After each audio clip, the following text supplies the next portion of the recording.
Jim Burr. Welcome to Heavens Declare. And you know, I've been talking about the heavens for 25 years, and you'd think it would get old. And I'm still blown away by this incredible God that we worship. And now, as I look into the microscope, I'm even more blown away. Whether you're looking through the telescope or the microscope, you see an incredible God. And so today, as we talk about the genetic code, you know, Adam lived 930 years. You believe that? I believe that. I believe Adam lived 930 years. And why don't I live 930? Why don't you live 930 years? Well, you know, we didn't get Adam's gene pool. You've heard of the gene pool. You know, we got a copy of a copy of a copy of a copy of a copy of maybe 150, 200 copies. And every time you make a copy, it runs down. I had made a picture. I had a picture of our little grandson, and I put it on a copy machine, and I made 15 copies of a copy of a copy of a copy. And the picture was absolutely horrible after 15 copies, you know. What they tell us is that the new study shows that individual humans inherit some 100 genetic mutations not found in either parent. 100 mutations not found in either parent. Evolution says we're evolving upward, but the science says we're evolving downward. Now, there's a fellow by the name of Dr. John Sanford, and Dr. Sanford has written a book called Genetic Entropy, and he is world-recognized authority on genetic information. Dr. John Sanford has 32 patents in the fields of genes, 32 patents.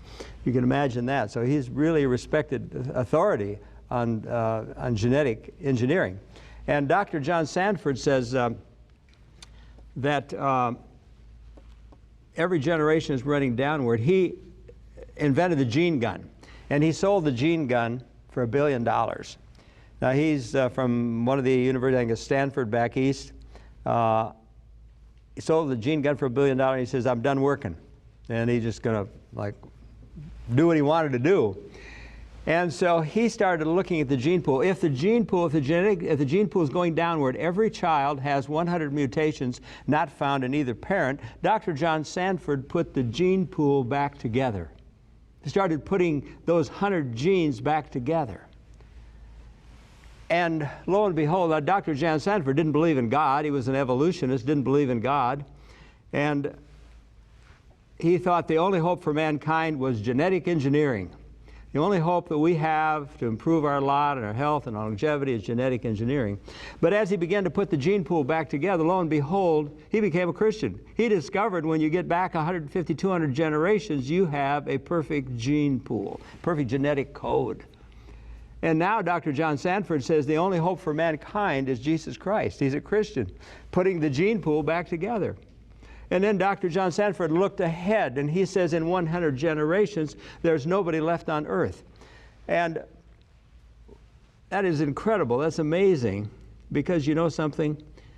God showed what Dr. John Sanford discovered in the lab. God showed Ellen White about 154 years ago. In the book, the Councils on Health, in the chapter, The Violation of Physical Law, God showed Ellen White this statement. In fact, what she says, if Adam had our gene pool, if Adam started where we are today, we wouldn't be here. If he had our rundown gene pool, we wouldn't be here. Nobody would be on earth today. And she says, and of course they didn't use the word gene pool 150 years ago, but she would like the a vital force, if Adam had our vital force, if Adam had, in this case she says, I'll just read it to you. Had Adam originally possessed no greater physical power than men now have, the race ere this would become extinct. We wouldn't be here. Through successive generations since the fall, the tendency has been continually downward. Disease has been transmitted from parent to children, generation after generation. Then she goes on. Satan's power upon the human family increases. If the Lord should not soon come and destroy his power, the earth ere long would be depopulated. So you see what God showed Dr. John Sanford in the laboratory. God showed 154 years ago, in 1862, God showed her exactly what Dr. John Sanford had discovered in the laboratory. And people say, oh, we're living longer, right? We're living longer. You know, when I was born, my life expectancy was 57 years, I think it was. But you know, if you get through infant mortality, when I was born, 1 out of 10 children never made it. They died before, you know, like the age of 1. So if you make it through infant mortality, all of a sudden now your longevity is greatly improved.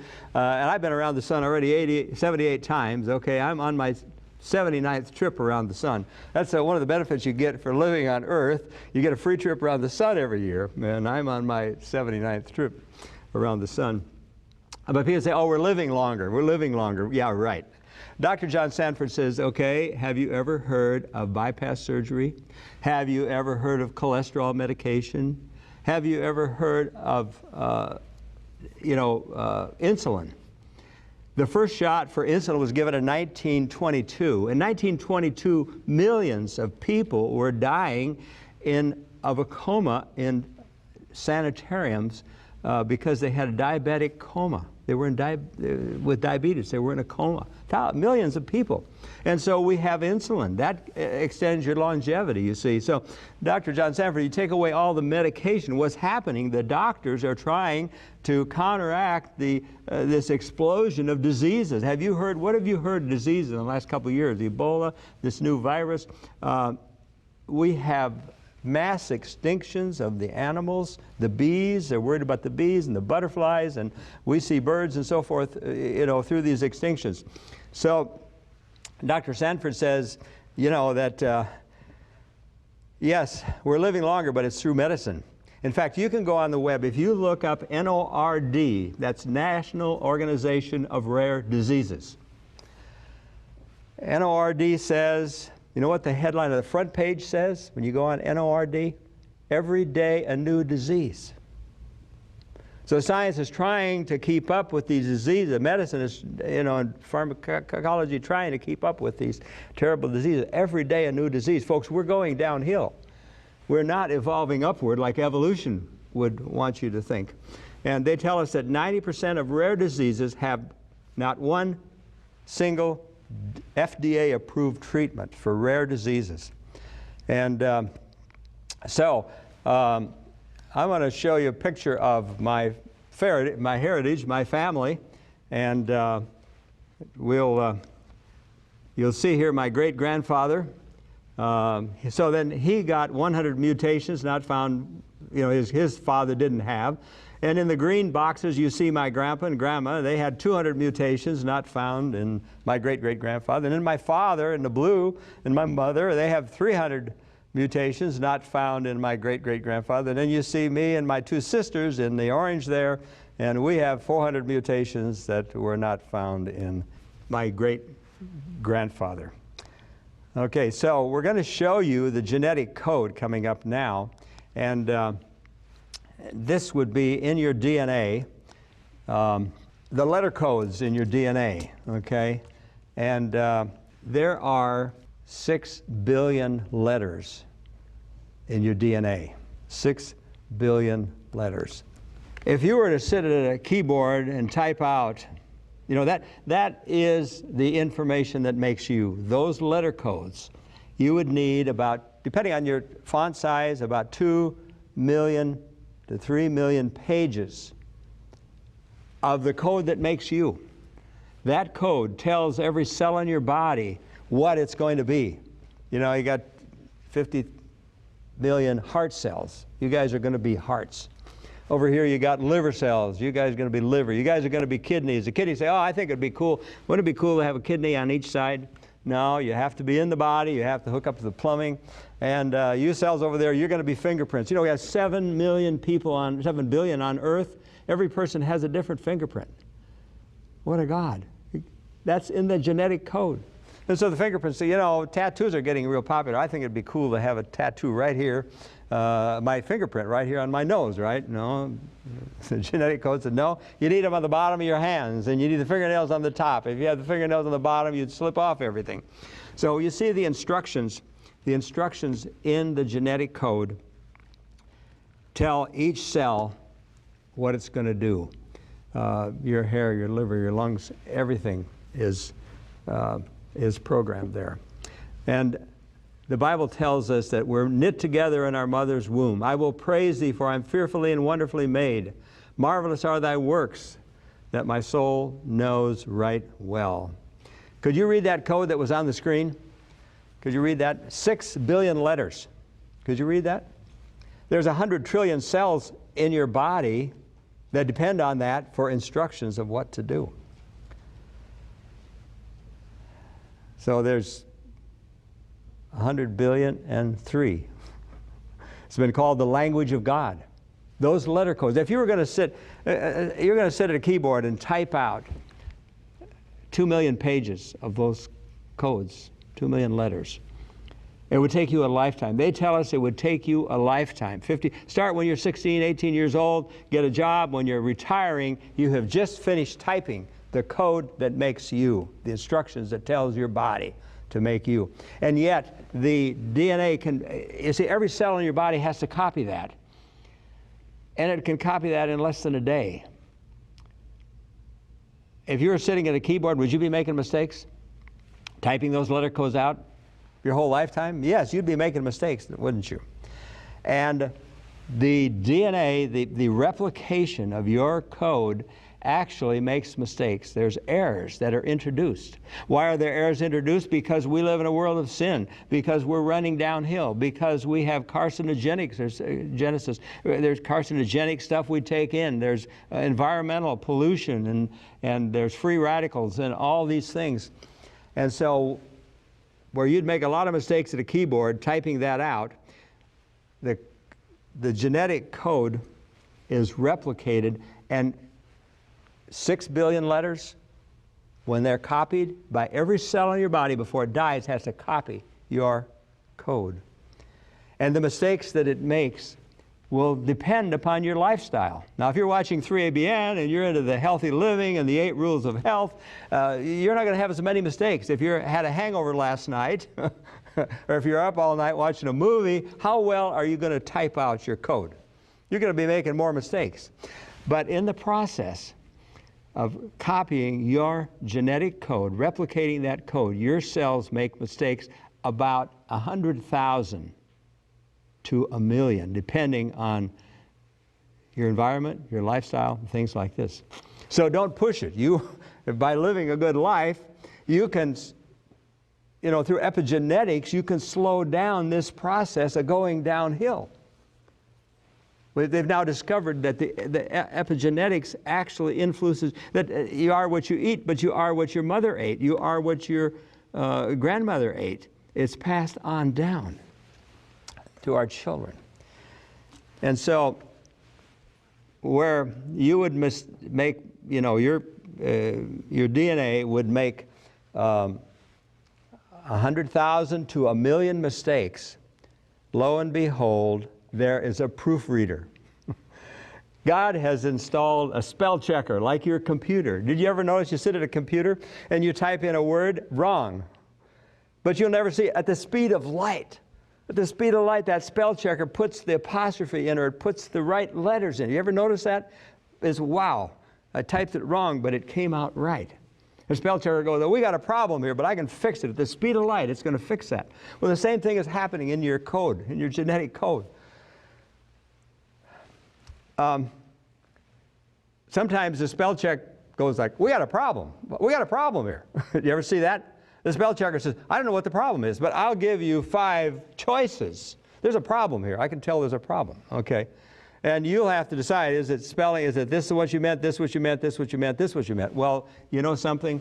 There are 50 genes that are going to correct for the error in your replication process of those 6 billion letter codes. There are 50 genes. I'm going to show you those in a minute, but it took me months and months to research this, but I've discovered there's actually 20 that make corrections for cancer. Now, it can't make all the problems. You can go on and see, things that used to be in sideshows, the freaks, you know, turtles with 2 heads and snakes with 2 heads and people with 6 fingers and all this kind of stuff. It can't fix every problem, particularly if you get an error on where you get an error from mom and dad. Now, so the spell check, initially, the spell check goes like, we got a problem here, okay? And it looks at, we have A, C, T's, and G's. These letters have to match. They fit like a key. They fit like a key. And if they don't, if you have a T when you should have a G, there's a little bump there in the DNA, okay, the bump in the DNA. And the spell checker goes, oh, we got a problem here. Well, here's a 23 chromosomes from mom, 23 from dad. It looks over here, and it goes like, oh, okay, that should be, I see from mom's had the right one, dad had the wrong one. And it splices it in. Sometimes the DNA breaks, just like this one just broke on me. The strand breaks. It's amazing because it will repair that. It looks at a break. Sometimes we have a double strand break, some we have a single strand break, and it has the ability to go over and it attaches a filament to the broken part. And then it looks around to find the other end. And it'll have to go the A, C, T's, and G's. It goes like, oh, that doesn't match, that doesn't match. Oh, here it is. And it'll find the other proper broken end and splice them together. Sometimes we get these letter codes where we have a covalence bond where the 2 of them are bound together. Sometimes we have mismatched like this. Sometimes we have missing letters. But the body is trying to correct for that. I mean, it is so amazing to think that the body can do that. There's 50 genes that can make that correction. Where you start out, you may have 100,000 to 1,000,000 mistakes in the copy. And the cells do this. Every cell, before it dies, has to make a copy. It's been said that DNA is the language of God. The language of God. 23 chromosomes from mom, 23 from dad. It's been said God wrote a picture of you never before seen in the history of the universe. Do you realize every person, every one of you viewers are different? You all watch 3ABN. Is there anybody like Shelley in the world? They're not 2 stars alike. Every star is different. We now know there are not 2 stars alike in the universe. Every one is different. Every person is different. I had an employee that worked for me, and he left off for another job, and he said, you know, he said, wrote a letter, said a lot of nice things. He said, I always speak highly of you. And then he said, this world would be incomplete without you. And I thought, well, that was cool. And then I thought, what a creator. Because heaven is going to be incomplete if you're not there. Every one of you is such a special creation of God. Every one of you is a special creation of God. And God wrote a picture of you on your DNA. It all came from the DNA. God wrote a picture of you never before seen in the history of the universe. 7 billion people. Every person has different fingerprints, different DNA, RNA, voice prints. So this is incredible. The storage capacity of the DNA. We have the DNA, your DNA, every cell has DNA that's 6 foot long. Okay, the strand of DNA is 6 foot long. And this 6 foot has 6 billion letter codes, 3 billion pairs. They come in pairs. It's got 3 billion pairs, but 6 billion letter codes. And this has to be copied. This would take months to copy this, but it chops it every inch. It'll take that 6 foot, 72 inches, and it's going to cover approximately every inch. It has a copy machine, a copier. It's going to copy your DNA. And then it splices it all back together. Our God is an awesome God that can do that. The raw storage capacity, in fact, I was telling my wife, you have 100 trillion cells. Each cell has 6 foot of DNA.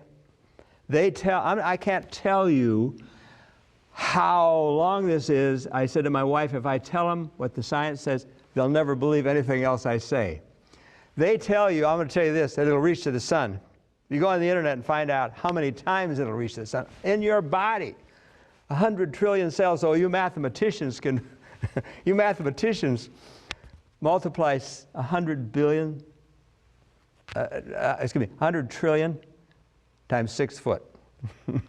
And you'll find out how long your DNA is. But that's you, folks. That's you. Every cell in your body has 6 foot of of DNA in it that has the code for you, that is a special, makes you a special person like nobody on earth. Yes, God wrote a picture of you, never before seen in the history of the universe. 7 billion people, everyone different, every fingerprint different, every personality different.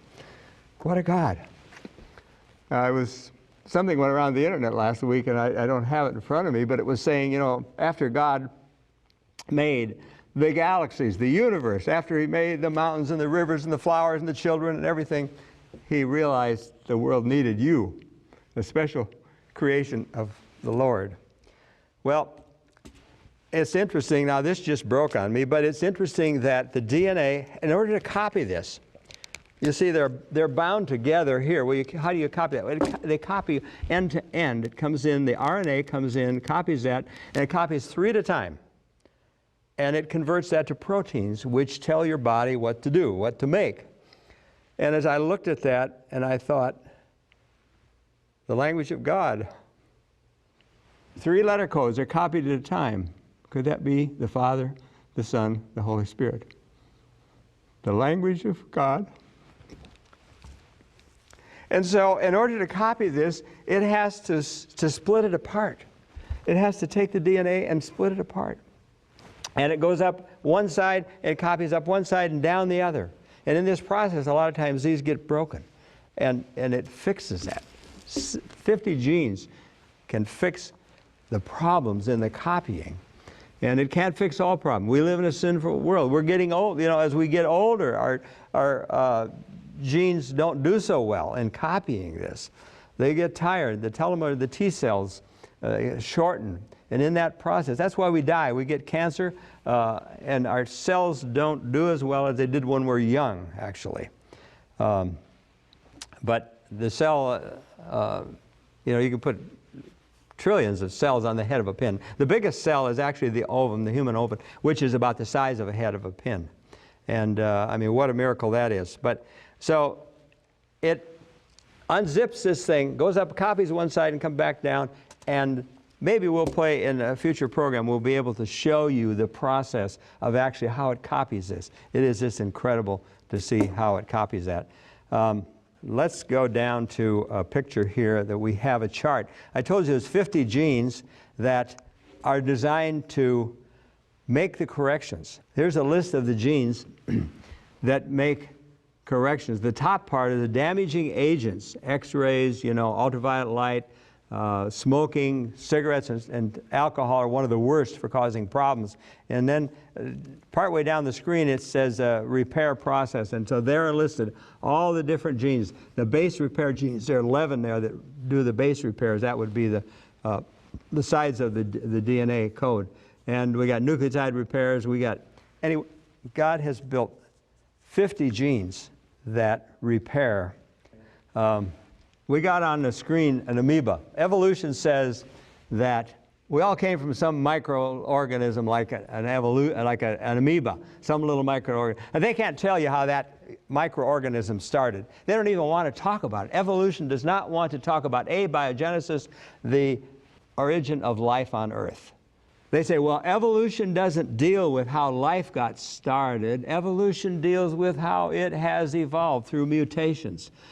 So we had the little amoeba there, and you know, the amoeba decides he wants to see. He's sitting in this little pond, it's boring, and he decides he wants to see. Well, I've discovered 3 genes that have to do with eyesight, and the ATF6, the BPM7, and the RPE65. You got that mutation, you're born blind. So this amoeba decides that he wants to see, and so he wants to evolve eyesight. Well, you see, have a mutation. In this copying process, there are mistakes made, but the mistakes are bad mistakes. Try to find a good mistake. You can't find a good mistake. They say, well, sickle cell anemia, you know, they go like, oh, we can take fruit flies, and we can mess with their genes, and we can give fruit flies 4 wings instead of 2 wings. But they cannot hook to the brain, they're not hooked to the muscles. The fruit flies can't fly. But evolution says, see, you know, we could have, if we give it enough time anything can happen. We can mutate upwards. And then natural selection, survival of the fittest, will take over, and this is how everything happened. This is how we got from an amoeba to an elephant, you know, which we saw on the screen a minute ago there. To get eyesight, this amoeba would have to have 6 million mistakes that are beneficial mistakes. You have to have 6 million beneficial mistakes for him to be able to see. And if he only gets out of 100,000 to 1 million mistakes, he can only have 1 in a billion. Did I tell you that? The correction. When our copying process of our genetic code, we get between 100,000 to 1 million mistakes, depending on your lifestyle. These genes fix them. The genes will fix it. When it's all said and done, we get 1 in a billion mistakes end up in your genetic code. 1 in a billion. You start out with 100,000 and end up 1 in a billion, because the repair process is going to repair the genetic errors that happen. So in order for this amoeba, he's got to have 6 million mistakes, and they all have to be beneficial if this amoeba is going to get eyesight.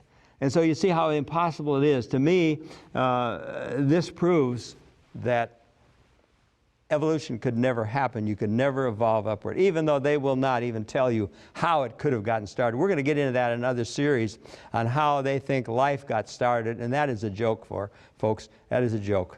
The Bible says, by the word of the Lord are the heavens made. The Bible says that He knit us together in our mother's womb. We see the Bible scientifically accurate. We see the Bible telling us what we observe in science and observe through the microscope. I want you thank you again for watching Heavens Declare. We'll see you in another series.